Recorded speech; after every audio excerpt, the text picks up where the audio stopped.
Let's move to the big agenda item for tomorrow in Canberra, and that is the first budget of this Albanese Labor government. I'm joined by Judith Sloan, the contributing economics editor with the Australian newspaper. Thanks for joining us again, Judith. We all know that inflation is the great challenge for this country, but additional spending on parental leave, on childcare, won't that fuel inflation? Where are the signs of ongoing spending restraint from the pre-budget publicity?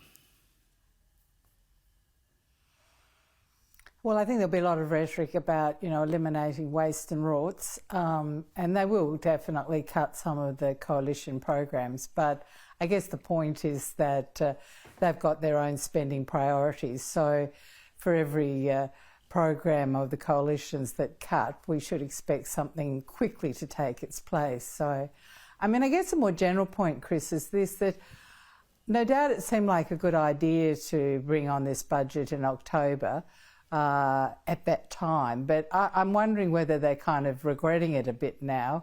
After all, we normally would have had MyEFO. Sometimes MyEFO was in November, but normally in December. But now we've got the budget in late October. I think the point about budgets, and we've seen a few, Chris, is that they're sort of marketing exercises. All the attention is on the Treasurer. It's a very busy week in Canberra, lots of entertainment and the like as well, fundraising. But it's not clear that Chalmers will have certainly an equivocally positive message, and so I think that's going to be a certain problem for the government. Yeah, I think this one much more political than most of them, and most of them, as you point out, are pretty political documents. But two big promises from Labor. Now, I don't pretend that electricity prices would have stayed low or wages would have suddenly raced ahead if the coalition had remained in government, but central to Labor's whole election campaign was it will increase real wages and decrease electricity prices. We know both are going in the opposite direction, and we believe the budget's going to confirm that this is the case for by higher factors, by a higher degree than perhaps we thought. Well, that's right. So one of the key tables in the budget is called the key economic parameters, and that will show us what I guess it's the Treasury, but maybe the Treasury in combination with the Treasurer's outlook.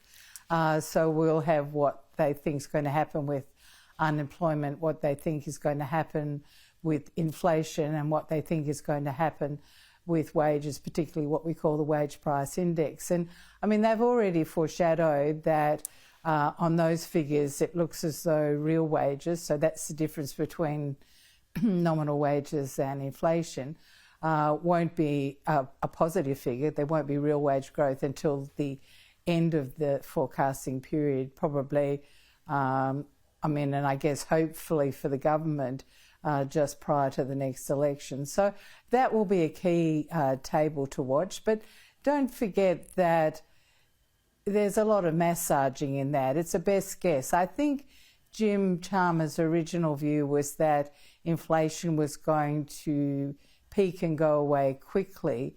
I think he's now of the view that's possibly not the case. And as you just mentioned, electricity prices are going to be an important part of the story, because as you understand, it's not just, the price of bananas, which kind of ends there. The price of electricity feeds into all sorts of other prices. Exactly. Because it obviously is a key business input, and therefore what happens to electricity prices potentially creates that sort of inflationary spiral. Indeed it does. Thanks so much for joining us, Judith. I appreciate it.